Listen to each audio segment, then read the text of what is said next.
viens dans ta présence déposer mes fardeaux, tout ce qui me retient de m'approcher de toi.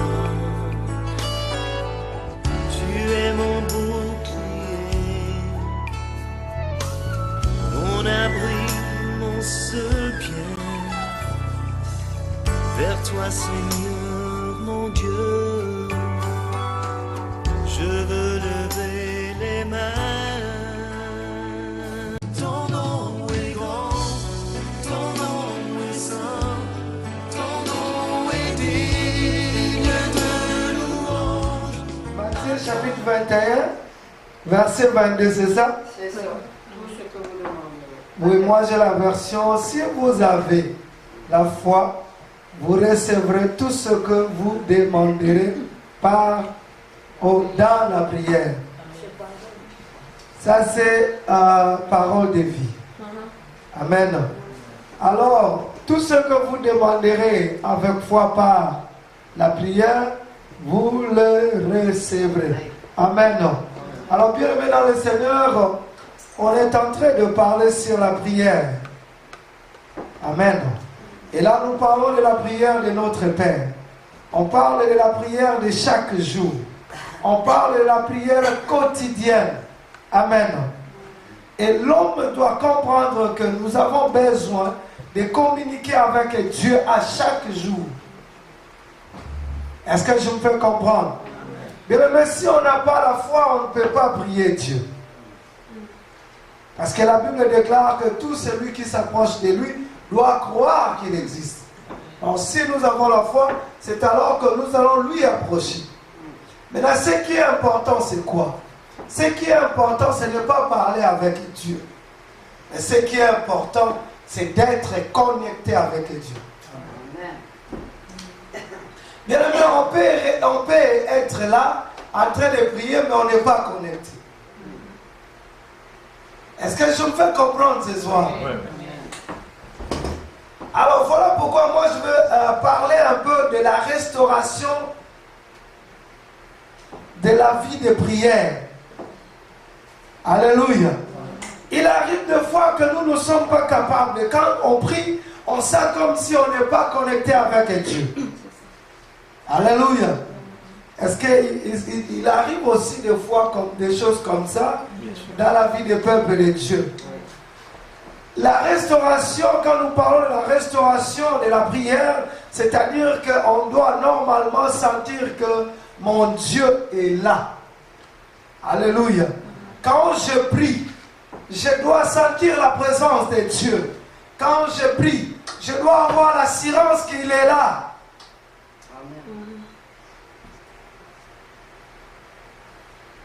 Parce que vous allez remarquer, il y a beaucoup de peuples de Dieu, quand ils prient, ils ne savent même pas si Dieu est là. Mais on doit d'abord avoir l'assurance que quand je m'agenouille, Dieu est là. Et je suis en train de parler avec lui. Est-ce que je me fais comprendre? Amen. Alors voilà pourquoi j'ai amené certains points pour juste éclaircir comment est-ce qu'on peut prier. Alléluia. Premier point. Jésus-Christ nous lit dans le livre de Matthieu chapitre 6 au verset 5 et il nous dit quelque chose de très très important. Il dit ceci: lorsque vous priez, ne soyez pas comme les hypocrites qui aiment à prier debout dans les synagogues et au coin des rues pour être vus des hommes. Je vous le dis en vérité, ils reçoivent leur récompense. Verset 6.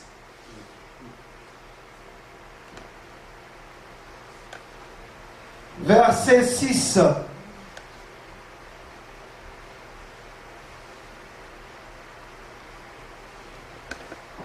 Il n'y en a pas verset 6?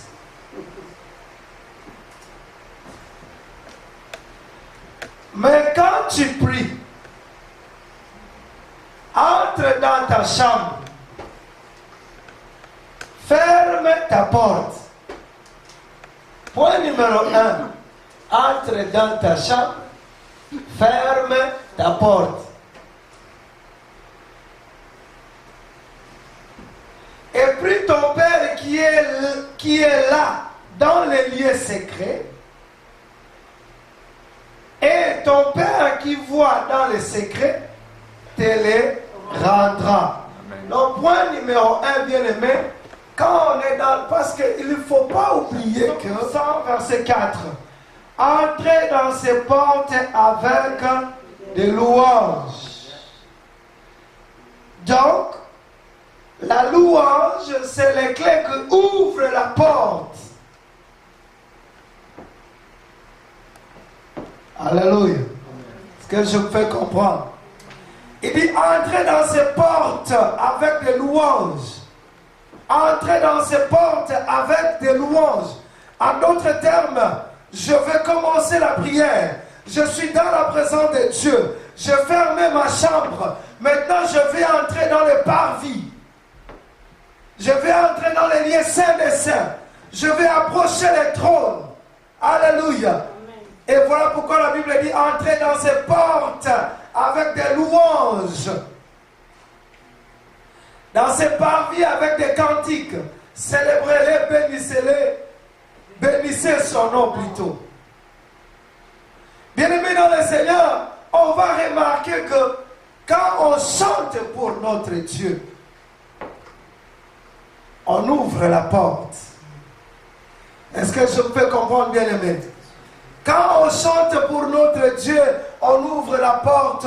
Quelle porte? Entrez dans ces portes avec des louanges. Bien-aimé dans le Seigneur, quand nous parlons de portes ici, peut-être quelqu'un peut se poser la question et dire, mais le pasteur avait dit de fermer la porte. Maintenant, remarquez, les portes qu'on va ouvrir ici, ce sont des portes spirituelles. Ça n'a rien à voir avec la porte physique. Ce qui est important, le monde doit comprendre qu'il y a deux mondes. Alléluia. Il y a le monde spirituel, il y a le monde physique. Et l'homme, c'est le spirituel. Si ta vie n'est pas bonne dans le royaume spirituel, cela prouve que aussi, dans le monde physique, ta vie ne sera pas aussi non plus bonne.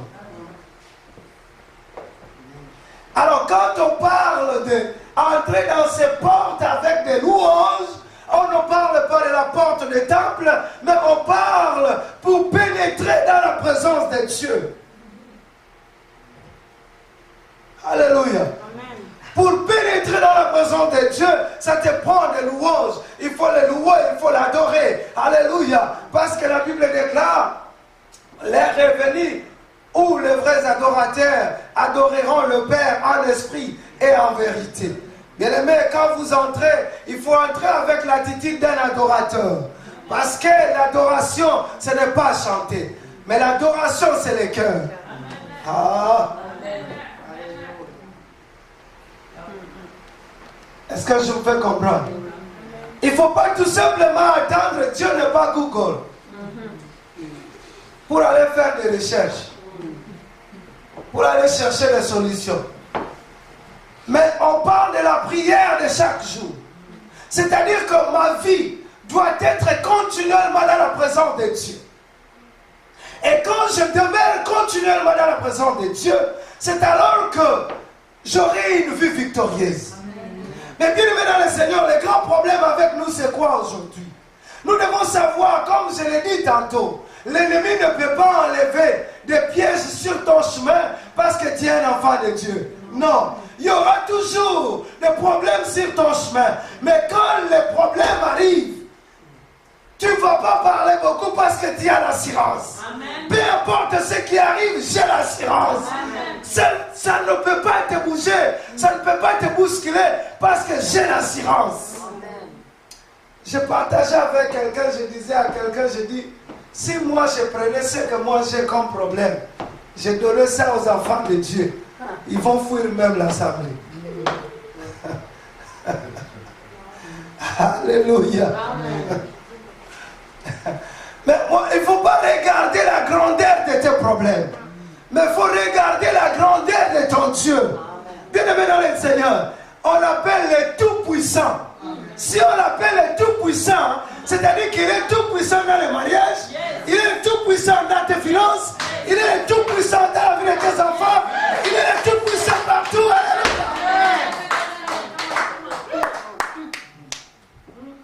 Il est le tout-puissant. Alléluia.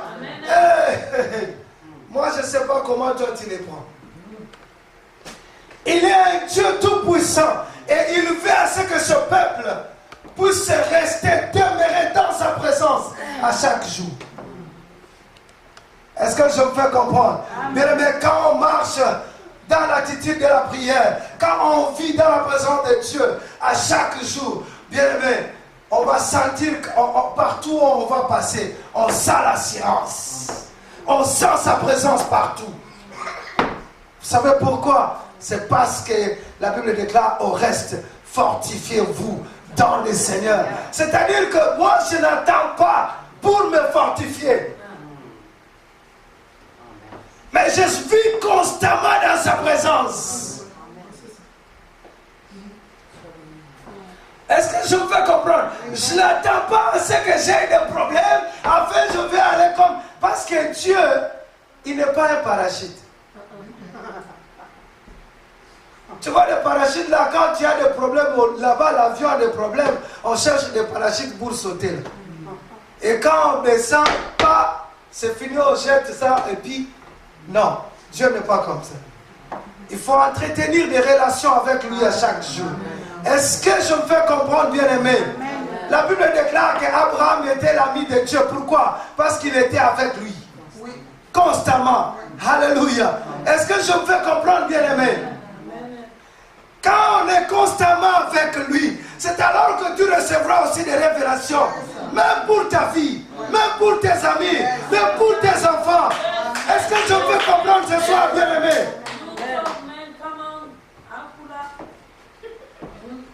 N'attendez pas seulement quand tu auras des problèmes. Ah Dieu, où es-tu? Il a toujours été là. Alléluia. Que le Seigneur te bénisse. Où es-tu? Il te dira, je suis là.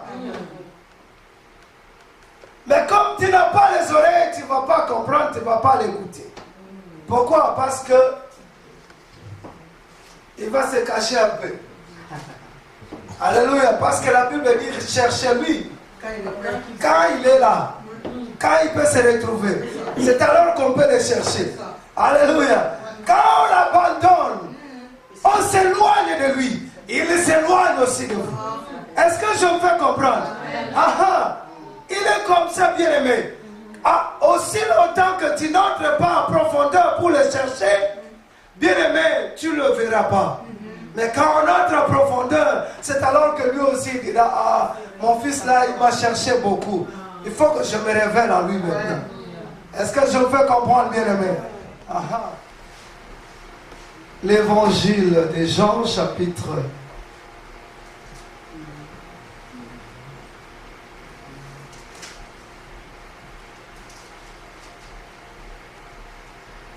L'évangile de Jean, chapitre 14, verset 12. Bien aimé, il faut demander au nom de Jésus-Christ. Je vais vous expliquer pourquoi vous allez demander au nom de Jésus-Christ. En vérité, je vous le dis, celui qui croit en moi fera aussi les œuvres que j'ai faites. Et il en fera de plus grandes, parce que je m'en vais au Père.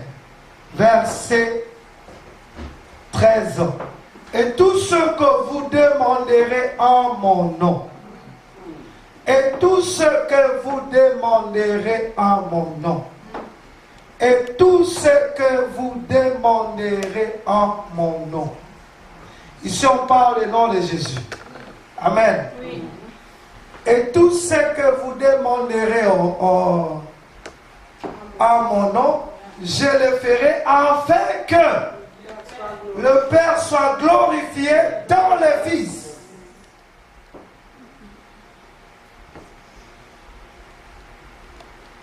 Rentrons au verset 12, je vais expliquer.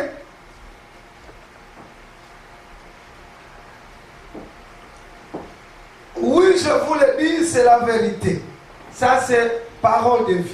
Oui, je vous le dis, c'est la vérité. Si quelqu'un croit en moi, il fera lui aussi les actions que j'ai faites.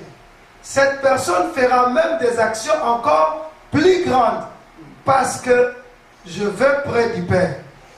Tout ce que vous demanderez à mon nom, je le ferai. De cette façon, le Fils montrera la gloire du Père. Verset 12 ici, s'il vous plaît. En vérité, je vous le dis, celui qui croit en moi fera aussi les œuvres que je fais. Est-ce qu'il y a des gens qui croient à Jésus? Est-ce qu'il y a des gens qui croient à Jésus? Oh, ils doutaient à Jésus. C'est le Jésus que moi je vous dis, ce n'est pas l'enfant Jésus. Je vous dis un enfant Jésus qui était né, grandi, il a fait le ministère public pendant 3 ans. Après cela, il a été crucifié, mort sur la croix, enseveli et ressuscité. Il est assis à la droite du Père. C'est le Jésus que je te prêche. Je ne te prêche pas le Jésus qui est cloué sur la croix. Est-ce que je peux comprendre ce soir? Yes. Alors lui, il dit en vérité, je vous le dis, celui qui croit en moi fera aussi les œuvres que je fais.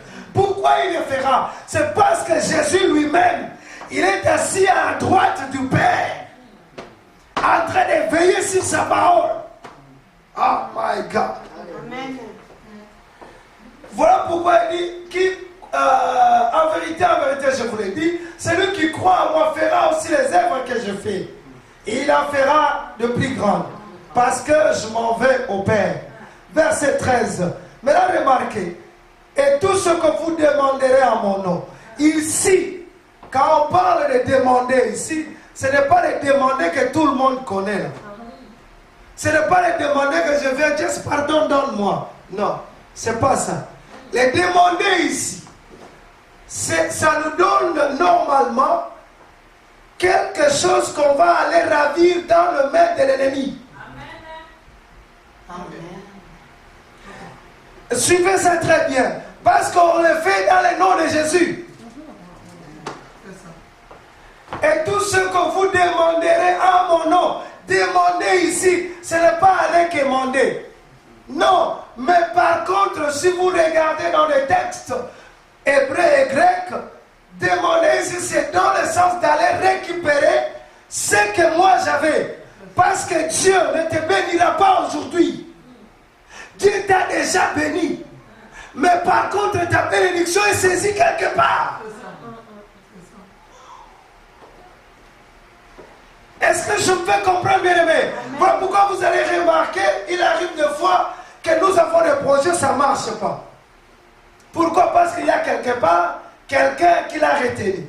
Il y a un adversaire, il y a ceci, cela. Alléluia. La Bible même l'appelle un adversaire. C'est-à-dire que la Bible dit qu'il est un lion rugissant, cherchant qui? Dévorer. Alors là, maintenant, qu'est-ce que vous allez remarquer? L'adversaire, lui, il va saisir le bien des peuples de Dieu. Voilà pourquoi nous parlons des blocages. Voilà pourquoi nous parlons des échecs. Voilà pourquoi nous parlons de beaucoup de choses.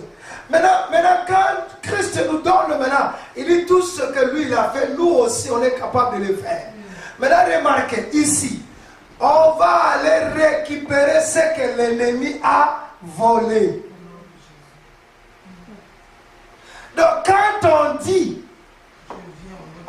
je réclame, je demande, c'est ce que vous demanderez en mon nom. C'est-à-dire que l'ennemi avait mis ses mains dans la vie de mon mari, et moi je viens au nom de Jésus, ennemi, enlève tes mains dans la vie de mon mari. Au nom de qui? Au nom de Jésus. Ennemi, enlève tes mains dans la vie de mes finances. Ennemi, enlève tes mains. C'est ça que vous demanderez. C'est-à-dire qu'on prend l'autorité déléguée de Christ et on commence à demander par force. Nous vous invitons à vous rendre sur le site lavoixdesvainqueurs.org. Vous y trouverez d'autres sujets qui répondront aux besoins de votre âme. Vous pourrez y télécharger des messages gratuits ou payants. Vous pourrez également commander en ligne des DVD. Nous vous remercions à l'avance de votre soutien du ministère à travers ces prédications. L'Église évangélique d'adoption est située au 4264 rue Saint-Félix à Cap-Rouge, près de Québec, G1Y 1X5, numéro de téléphone 88 522 6555. Pour plus d'informations, vous pouvez consulter notre site internet www.égliseévangéliquedadoption.org. Voici notre programme hebdomadaire. Culte d'adoration, dimanche, de 10h à midi. Études bibliques, mercredi, de 19h à 21h. Prière et délivrance avec enseignement, vendredi, de 19h à 21h. Le pasteur Tando a reçu le ministère apostolique qui consiste à fonder des églises. Il en est à sa 3e avec celle de Québec. Il est fondamentalement un homme de prière, intercédant selon le cœur de Dieu, car il cherche avant tout, sans faire de distinction entre les différentes dénominations chrétiennes, que l'épouse de Christ se lève, sans tache ni ride. Notre apôtre a reçu de Dieu la vision pour le réveil à Québec. Unis à lui et au Saint-Esprit, nous y travaillons sérieusement en payant le prix dans l'intercession. Lorsqu'il fonda sa première église, il demanda à Dieu de lui inspirer un nom. Il reçut ce verset. Épître aux Galates, chapitre 4, versets 4 à 6.